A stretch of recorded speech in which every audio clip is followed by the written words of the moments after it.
아이들이 아까 그런 공원 같은 데 가면 굉장히 높은 탑 같은 거, 예, 이런 전망대 이런 데 올라가거나 아니면 산 쪽, 이 높은 산 쪽 막 산속으로 들어가려고 그러고 바위가 있으면 바위 꼭대기 이런 높은 데로 가려는 습성 때문에 아무리 소리 지르고 그래도 높은 데 멀리 있기 때문에 그걸 들을 수 없고 확인할 수가 없는 거예요. 오, 설득력 있다. 애들이 네. 없어지면 나무 위에서 찾아야 되나요? 물론 올라갈 수가 있다면 나무도 될 수 있고 아무튼 올라갈 수 있는 곳이라면 왜냐면 이 아이들은 또 부모님이 안 보이면 높은 곳에 올라가면 멀리서나마 내 엄마를 찾을 수 있겠지, 내 아빠를 찾을 수 있겠지 이런 뭔가 희망을 갖게 되거든요. 정답은 높은 것을 좋아하는 아이들의 습성 때문에.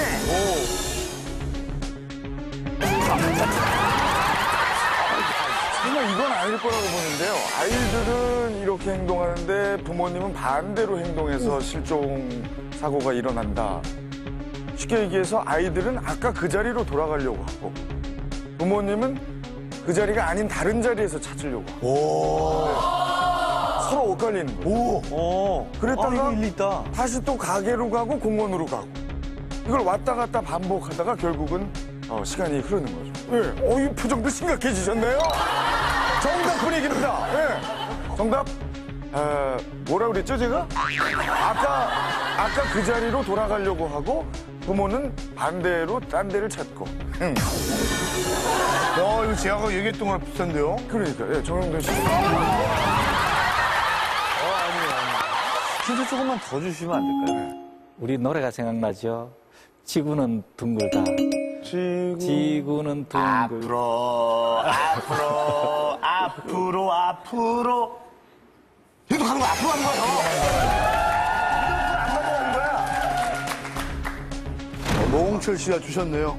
예, 고맙습니다. 직진 패턴. 어린 친구들이 이렇게 시야가 폭넓지 못하니까 계속 앞으로만 가는 경향이 있는 거죠. 야, 이거야. 형, 내가 보기 확실해. 그런데 이거야, 이거. 부모님들은 또 어른이고 공간 개념이 있으니까 앞도 보고 옆도 보고 뒤도 보고 이렇게 사방을 돌아보는데 그 사이에 애는 계속 가고 있는 거야, 앞으로. 그렇기 때문에 아기와 그 부모님의 그 간격이 굉장히 멀어질 수밖에 없는 거죠. 예. 자, 우리 어린 친구들의 직진 패턴 때문에 찾기가 어렵다. 이거 좋아.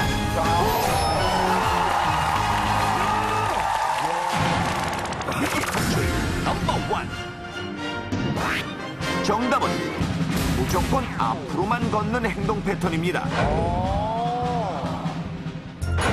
아빠가 아이스크림 값을 계산하는 동안 근처에 신기한 장난감을 발견하고 주저없이 뒤따라간 하늘이.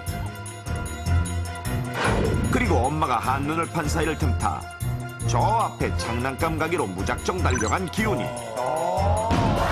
이 두 아이가 문득 옆에 부모가 없다는 걸 깨달았을 때는 당황한 나머지 무조건 앞으로만 걸어갔고, 반면 부모들은 아이가 부모를 찾으러 돌아갔을 거란 생각에 아이와는 정반대로 지나온 길을 되짚어 뒤로 가다가 영영 못 만나게 된 것인데,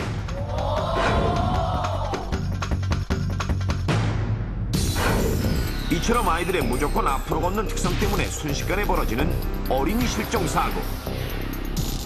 4에서 6세 어린아이들은 실종 시 무작정 앞으로 걸어가는 일명 전진증후군 현상을 보이게 됩니다. 따라서 부모를 잃고 어떤 극심한 공포에 휩싸인 아이는 아무 생각 없이 그 본능에 의해서 무작정 앞으로 걷게 되고, 반면에 아이를 잃어버린 부모들은 아이가 부모를 찾으러 뒤로 되짚어서 부모와 아까 함께 있었던 그곳으로 돌아왔을 거라고 생각해서 뒤쪽으로 찾으러 가는 경우가 많아서 이 엇갈린 방향에 의해서 아이를 못 찾는 일이 발생하게 됩니다. 그렇다면 아이들은 한정된 공간이 실내에서도 그러한지 넘버원에서 직접 살펴보겠습니다. 일단 아이들이 엄마와 함께 많이 방문하는 유명 백화점 내부에 관찰 카메라를 설치하고, 제작진과 백화점 안전요원들은 아이가 위험할지 모를 만약의 사태에 대비해 곳곳에서 아이를 예의주시하게 됩니다. 이제 총 6쌍의 부모와 어린이가 실험에 참가할 차례. 먼저 첫 번째 4살 배기 여자 어린이. 엄마가 화장실에 다녀온다며 그대로 서 있으라고 말한 뒤 자리를 비웠는데, 자, 어떤 행동을 보일까요? 데리고 가죠. 실험이니까요. 어차피 몇 초 지나지 않아 냅다 앞으로 달려가기 시작합니다. 멈춰 있다 하는 거예요? 어머 세상에. 1분도 안 기다렸어요, 1분. 멈출 기색 없이 쭉 앞만 보고 가다가 막다른 길에 서 있는 마네킹의 손을 슬쩍 붙잡는 어린이.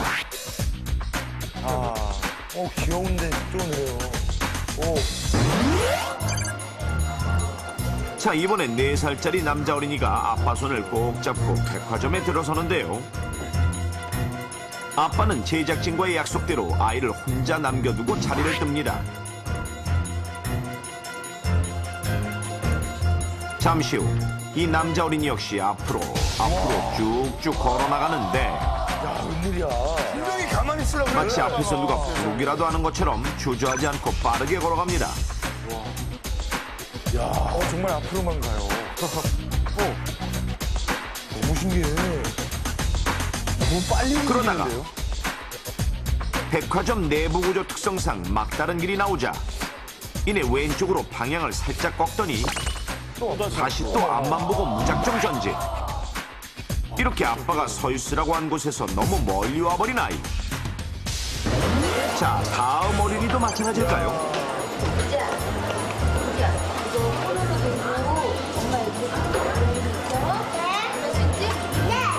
엄마 말을 잘 듣겠다고 씩씩하게 대답한 이 여자 어린이.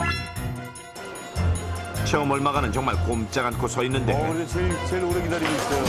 이내 한 걸음 두 걸음 걸어가기 시작하더니 엄마와의 약속은 까맣게 잊은 듯 아까 봤던 다른 아이들처럼 앞으로 성큼성큼 걸어갑니다. 이렇듯 부모의 상상을 뛰어넘는 아이들의 전진 본능. 만약 이것이 실제 상황이라면 아이는 엄마 곁에서 점점 더 멀어져 미아가 되기 십상인데 어떻게? 거침없이 앞으로 가던 이 어린이는 순식간에 처음 서 있던 장소로부터 너무 멀리 떨어졌고 결국 백화점 밖으로 나가기 직전 제작진이 막아서자 겨우 멈춰섭니다.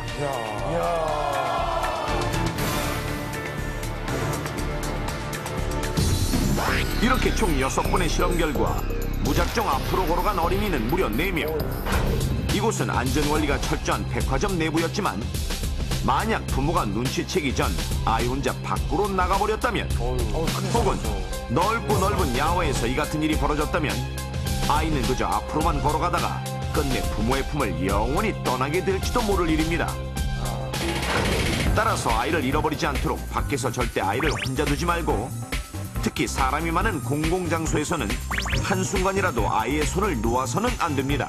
또한 외출할 때는 잘 보이지 않는 옷의 안쪽 깃이나 신발 밑창에 아이의 이름과 연락처를 부착시키고 미아 방지용 팔찌 등을 달아주는 게 좋습니다. 하지만 아이들이 부모를 잃어버렸을 때 취해야 할 행동 요령은 미리 교육하는 것이 무엇보다 중요한데 이제 멈추기. 그럼 과연 멈추라는 교육이 효과가 있을까요? 여기 한 서 있어야 돼. 엄마 금방 올게. 평소 길에서 엄마를 잃어버리면 돌아다니지 말고 그 자리에 가만히 서 있으라는 교육을 잘 받은 귀여운 쌍둥이 자매. 엄마와의 약속대로 자리에 그대로 서 있다가 지루한 듯 쌍둥이 동생이 움직이려 하자 언니는 움직이지 말고 가만히 있어야 한다고 고사리 같은 손으로 동생을 나무랍니다. 솔직히 막 저는 얘가 막